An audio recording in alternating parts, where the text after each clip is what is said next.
रामाय रामभद्राय रामचन्द्राय वेधसे रघुनाथाय नाथाय सीताय पतये नमः। मनोजवं मारुततुल्यवेगम् जितेन्द्रियं बुद्धिमतां वरिष्ठं वातात्मजं वानरयूथमुख्यं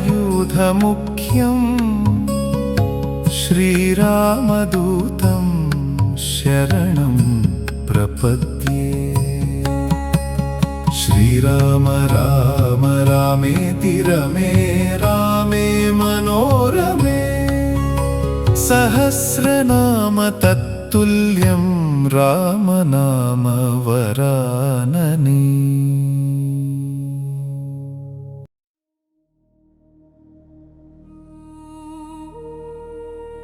ఈ విశాలమైన వైభవోపేతమైన భూమండలాన్ని ఎంతో పరాక్రమశాలులు మహారాజులు పాలించారు. అనేక అద్భుతమైన అఖండమైన సామ్రాజ్యాలు వెలిశాయి. అనేక మహోన్నతమైన రాజ్యాలు కాలగర్భంలో కలిసిపోయాయి. కానీ సత్యం, న్యాయం, కరుణ, ధర్మం ఆధారంగా పాలించిన ఒక దివ్యమైన రాజ్యం మాత్రం ఎప్పటికీ శాశ్వత ఆదర్శంగా నిలిచింది. అధర్మం అనే ఆలోచనకే చోటు లేదు. ప్రతి మనిషిలో పవిత్రమైన భక్తి, అచంచలమైన ధర్మోపాసన. అది ధర్మం పరిడవిల్లిన, ప్రకాశించిన దివ్య కాంతులతో నిండిన మహోన్నత రాజ్యం. అదే శ్రీరామరాజ్యం. అదే శ్రీరామరాజ్యం. అలాంటి శ్రీరామరాజ్యం అంత సులభంగా ఏర్పడలేదు. ఆ మహాసామ్రాజ్యం ఏర్పడడానికి ముందు జరిగిన సంఘటనలను ఇప్పుడు తెలుసుకుందాం. అయోధ్య అనే మహానగరాన్ని ఇక్ష్వాకు వంశానికి చెందిన రాజు దశరథ మహారాజు పాలిస్తుంది. అతను ధర్మపరుడు, ప్రజలను ప్రేమించే మహారాజు, సామ్రాట్టు. కానీ అంతటి సామ్రాట్టు హృదయంలో ఒక లోతైన బాధ ఉంది.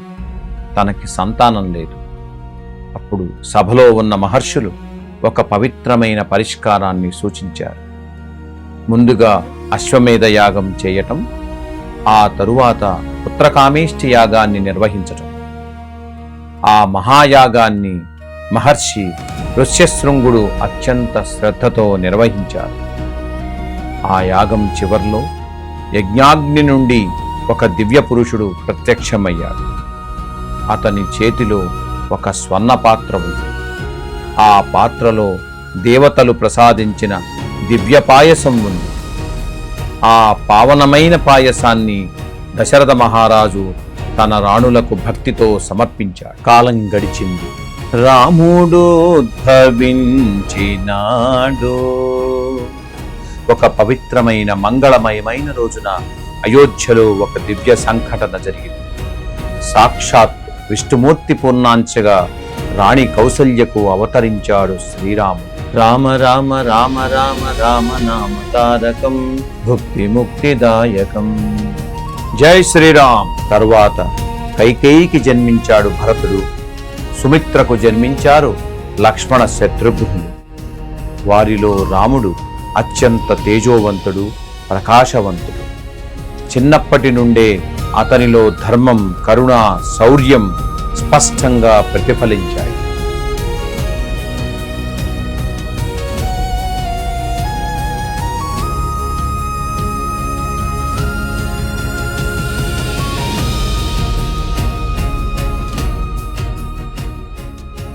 అయోధ్య మహానగరానికి తపోబలంతో ప్రకాశిస్తున్న మహర్షి విశ్వామిత్రుడు వేయించేశాడు. రాజసభలో నిలబడి ఆయన ఇలా అన్నారు: నా యాగాలను రాక్షసులు భంగం చేస్తున్నారు.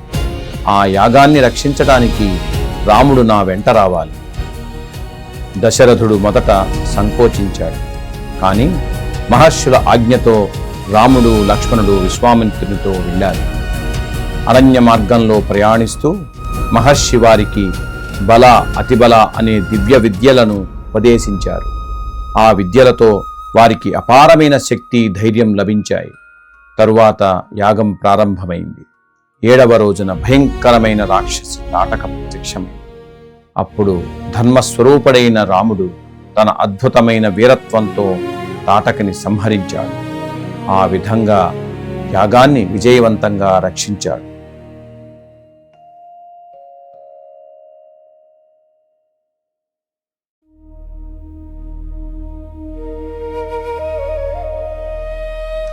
తరువాత వారు మహిమాన్వితమైన మిథిలా రాజ్యానికి చేరుకున్నారు. అక్కడి రాజు జనక మహారాజు తన కుమార్తె సీతాదేవి స్వయంవరాన్ని ఘనంగా ఏర్పాటు చేశాడు. ఆ స్వయంవరంలో ఒక మహాపరీక్ష ఉంది. అది సాధారణ పరీక్ష కాదు.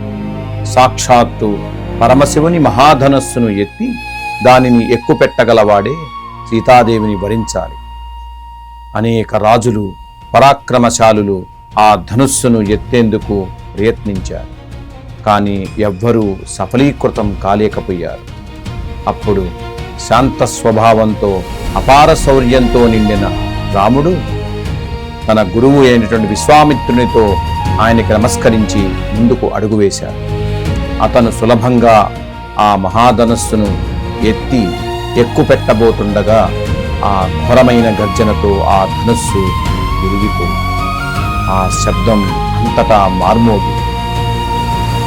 అప్పుడు సిగ్గుతో తలవంచి ఆనందంతో హృదయం పొంగి పొర్లుతున్న సీతాదేవి తన చేతుల్లోని పుష్పమాలను రాముని కంఠంలో అలంకరించింది.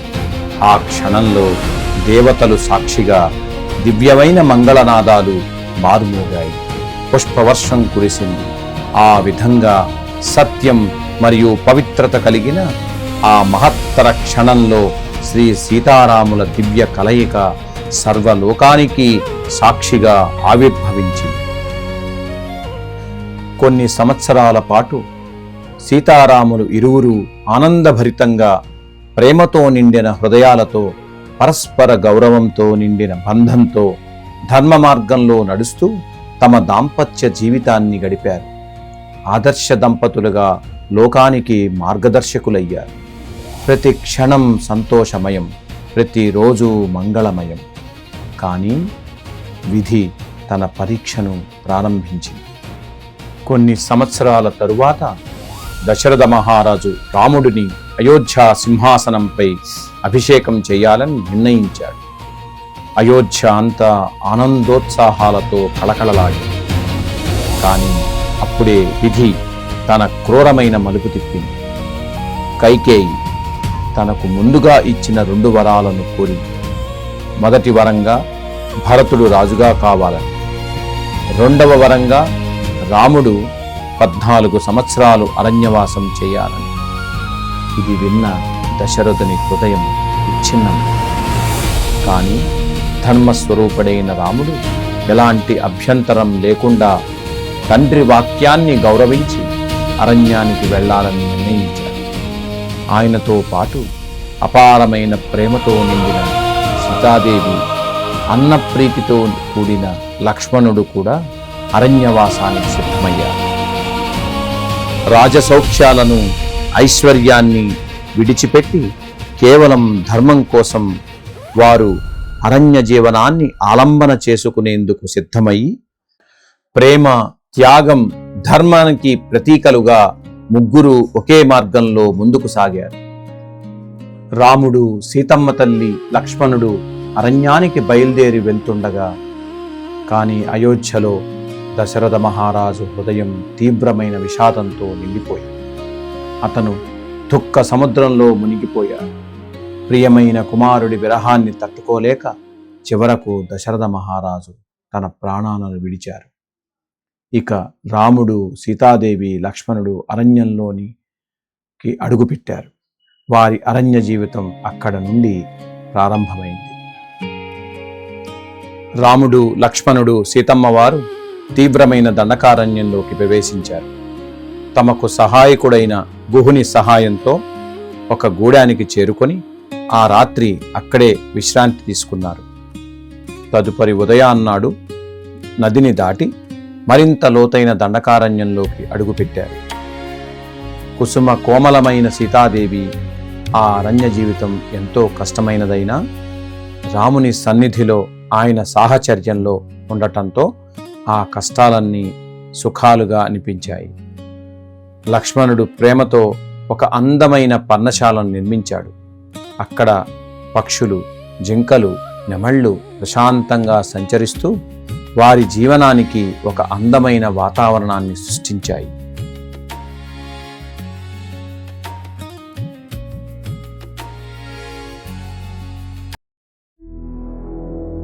ఇదే సమయంలో శూర్పణఖ అనే రాక్షసి అక్కడికి వచ్చింది.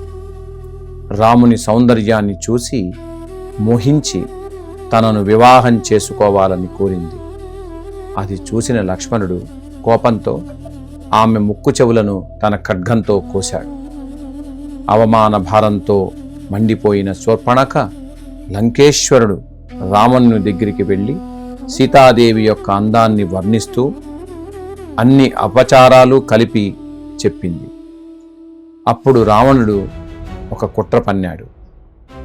మారీచుని సహాయంతో బంగారు జింకగా మారి రాముడిని దూరం చేయించాడు.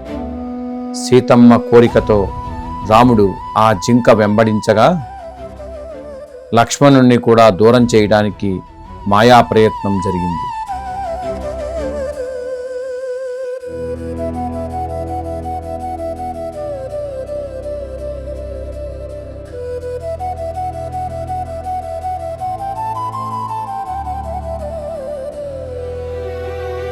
ఆ సమయంలో ఒక సన్యాసి వేషంలో వచ్చిన రావణుడు భిక్షం అడిగే నెపంతో పన్నశాల ముందు నిలబడ్డాడు.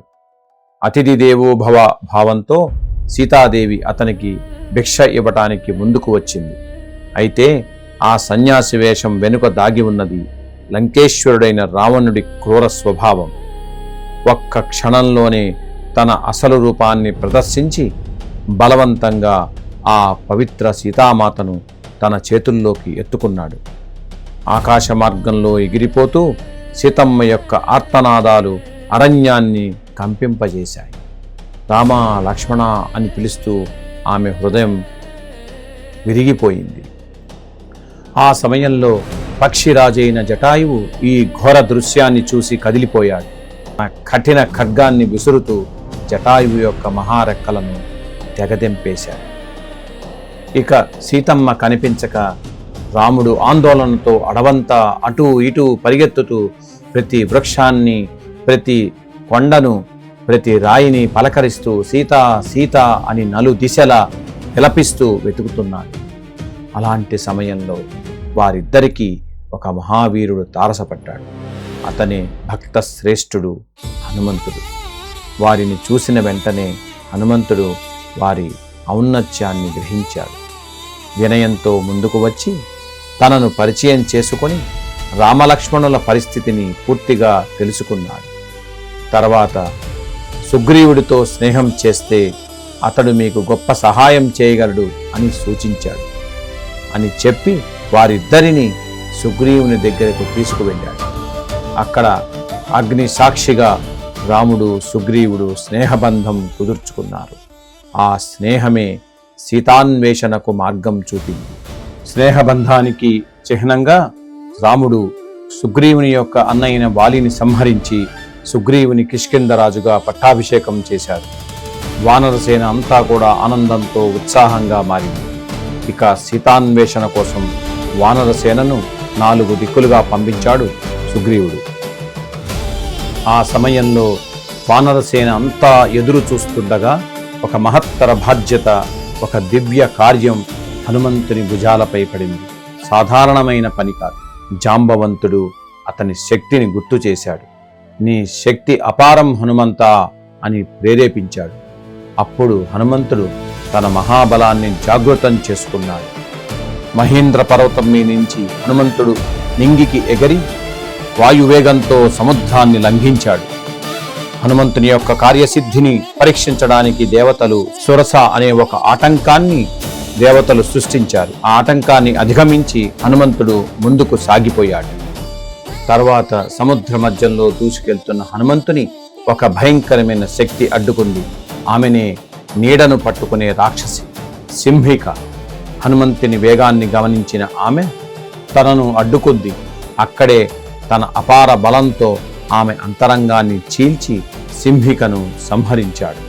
మళ్ళీ వేగాన్ని పెంచుకొని ఎటువంటి భయం లేకుండా తన లక్ష్యం వైపు దూసుకు వెళ్ళాడు. చివరికి హనుమంతుడు లంకా నగర ద్వారం వద్దకు చేరుకున్నాడు.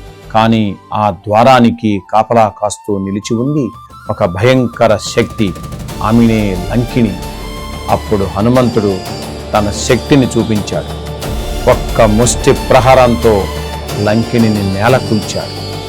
ఆ దెబ్బకు తేరుకున్న లంకిణి ఒక గాఢ సత్యాన్ని గ్రహించింది. ఇది సాధారణ వానరము కాదు, లంక వినాశనానికి ఇది సంకేతం అని పూర్వం బ్రహ్మ చెప్పినటువంటి శాపాన్ని చెప్పింది. హనుమంతునికి మార్గం ఇచ్చింది. అప్పుడు హనుమంతుడు తన రూపాన్ని సూక్ష్మంగా మార్చుకొని రహస్యంగా లంకా నగరంలో ప్రవేశించాడు. లంకా నగరంలో హనుమంతుడు ప్రతి మూలను పరిశీలిస్తూ సీతామాత కోసం అన్వేషణ కొనసాగించాడు. అశోక వాటికలో రాక్షసులు సీతాదేవిని ఎగతాళి చేస్తూ తీవ్రంగా బాధపెడుతున్నారు. విరహ వేదనతో కుంగిపోయిన సీతామాత రాముడి ధ్యానంలోనే కాలం గడుపుతుంది. అప్పుడే రావణాసురుడు అక్కడికి వచ్చి, నా మాట వినకపోతే గడువు ముగిసిన తరువాత నిన్ను బలవంతం చేస్తాను అని బెదిరించాడు. అన్నీ వినిపిస్తున్నాయి పై చెట్టుపైన దాగి ఉన్న హనుమంతునికి. సమయం రాగానే అతను కిందకు వచ్చి రామచంద్రుడు ఇచ్చిన అంగుళీకాన్ని చూపిస్తూ, అమ్మా, నేను రామదూతను, హనుమంతుడిని అని నమస్కరించాడు. ఆ మాట విన్న సీతామాత ఆనంద భాష్పాలతో నిండిపోయింది. తన చూడామణిని తీసి, ఇది నా గుర్తుగా రామునికి ఇవ్వు అని కోరింది. అయితే లంకలో కల్లోలం సృష్టించిన హనుమంతుడిని రాక్షసులు పట్టుకున్నారు. రావణుడు ఆజ్ఞ ఇచ్చాడు, ఈ వానరుడి తోకను అగ్నితో కాల్చండి. కానీ అదే అగ్ని లంక వినాశనానికి కారణమే. హనుమంతుడు తన అగ్ని జ్వాలలతో ఉన్న తోకతో లంకా నగరాన్ని తగలబెట్టాడు. అగ్ని జ్వాలలు లంకని ఆవరించగా ఆకాశమంతా ఎర్రగా మారిపోయింది. తరువాత సముద్రంలో తన తోక మంటలను ఆర్పి తిరిగి రాముని వద్దకు చేరుకున్నాడు. హనుమంతుడి రాకతో వానరసేన ఆనందంతో ఉప్పొంగిపోయింది. రాముడు ముందుకు వచ్చి సీతామాత యొక్క చూడామణిని అందించాడు. ఆ గుర్తు చూసిన క్షణంలో రాముని హృదయం కదిలిపోయింది. ప్రేమతో హనుమంతుడిని ఆలింగనం చేసుకున్నాడు. తర్వాత సముద్రంపై వారధి నిర్మించేందుకు నిర్ణయం తీసుకున్నాడు. నల నీలుల సహాయంతో సేతుబంధం నిర్మించబడింది. వానరసేనతో కలిసి రాముడు లంకకు చేరుకున్నాడు. భీకర యుద్ధం ప్రారంభమైంది. కుంభకర్ణుడు, ఇంద్రజిత్తు, రావణుని సేన అంతా రామలక్ష్మణుల పరాక్రమానికి తట్టుకోలేక ఒక్కొక్కరిగా పడిపోయారు. యుద్ధంలో రామునితో కుంభకర్ణుడు తలపడ్డాడు. కుంభకర్ణునితో ఘోర యుద్ధం జరిగింది. ఆ తర్వాత ఘోర యుద్ధంలో కుంభకర్ణుని తన దివ్యాస్త్రంతో రాముడు సంహరించాడు. కుంభకర్ణుడు నేల కొరిగాడు. కుంభకర్ణుని సంహరణ అనంతరం ఇంద్రజిత్తు రణరంగంలోకి ప్రవేశించి తన మాయా శక్తితో పరాక్రమైనటువంటి యుద్ధం చేశాడు. ఆ యుద్ధంలో నాగాస్త్రం సంధించి రామలక్ష్మణునిద్దరిని కూడా నాగబంధుణ్ణి చేశాడు.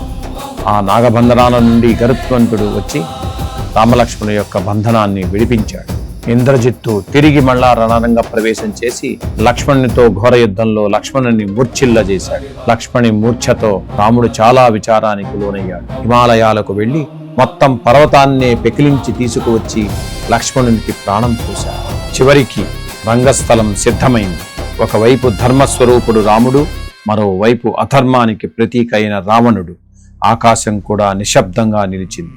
రావణుడు తన మహాశక్తులతో విరుచుకుపడగా రాముడు ధైర్యంతో ప్రతిఘటించాడు. బాణాలు ఆకాశాన్ని చీల్చాయి, అస్త్రాలు గర్జించాయి. ప్రపంచమే ఆ యుద్ధంతో కంపించింది. ఆ బాణం ధర్మానికి ప్రతీకగా దూసుకువెళ్లి రావణాసురుని హృదయాన్ని ఛేదించింది. భూమిపై కూలిపోయాడు. అది కేవలం ఒక రాక్షసుని పతనం కాదు, అది అధర్మానికి ముగింపు, అది సత్యానికి విజయం. రామరావణ యుద్ధం ముగిసిన వెంటనే విభీషణుడు సీతాదేవిని తీసుకువచ్చి శ్రీరామచంద్రమూర్తి ముందు నిలబెట్టాడు. కానీ లోకహితాన్ని దృష్టిలో ఉంచుకొని రాముడు ఒక కఠిన నిర్ణయం తీసుకున్నాడు. సీతా, నీ పవిత్రతను లోకానికి తెలియజేయాలి అని అగ్ని పరీక్షను ఆజ్ఞాపించాడు. భయమేమీ లేకుండా అగ్నిలోకి ప్రవేశించింది. అయితే అగ్నిదేవుడు స్వయంగా ప్రత్యక్షమై, రామా, ఇదిగో నీ సీత, ఆమె నిర్మలమైన పవిత్రతకు ప్రతిరూపం అని చెప్పి సీతాదేవిని రామునికి అప్పగించాడు. ఆ తరువాత విభీషణుడు వినయంగా కోరగా రాముడు, సీత, లక్ష్మణుడు వానరసేనతో కలిసి దివ్యమైన పుష్పక విమానంలో అయోధ్య వైపు బయలుదేరారు. ఇంతలో హనుమంతుడు ముందుగానే వెళ్ళి అయోధ్యలో ఉన్న భరతునికి శ్రీరాముని రాక వార్తను అందించాడు. ఆ వార్త విన్న వెంటనే అయోధ్యానగరం ఆనందంలో మునిగిపోయింది. రంగవల్లులు, పుష్పాలంకరణలు, హర్షధ్వానాలతో నగరం సిద్ధమైంది. సీతారాముల యొక్క రాకతో భరతుడు ఆనంద బాష్పాలతో రాముడిని కౌగిలించుకున్నాడు. ప్రజలంతా జై శ్రీరామ్, జై శ్రీరామ్ అని నినదిస్తూ వారిని ఘనంగా ఆహ్వానించారు.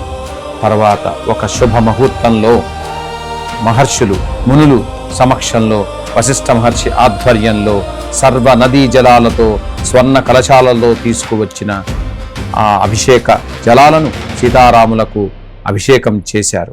దేవతలు ఆకాశ మార్గంలో పుష్పవర్షం కురిపించగా శ్రీరామచంద్రుడు అయోధ్యకు రాజుగా పట్టాభిషేకం పొందాడు.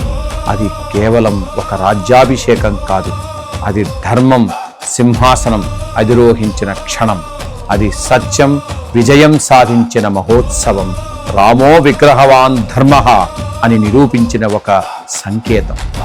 అది కేవలం ఒక రాజ్యాభిషేకం కాదు, అది ధర్మం సింహాసనం అధిరోహించిన మహాక్షణం. అది సత్యం అధర్మంపై సాధించిన శాశ్వత విజయం. అది ప్రజల హృదయాల్లో న్యాయం పునరుద్ధరించిన పవిత్ర ఘడియ. అది రామరాజ్య ఆరంభం. జై శ్రీరామ్, జై శ్రీరామ్, జై శ్రీరామ్.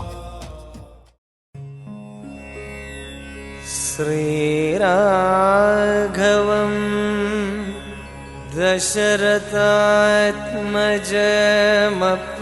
దశరథాత్మజమప్రమేయం సీతాపతిం రఘుకులాన్వయ రత్నదీపం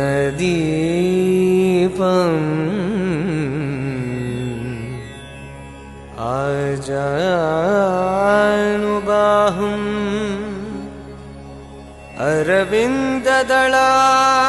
అరవిందదళాయతాక్షం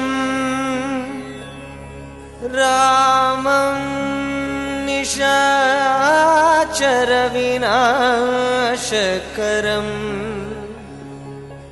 నమామి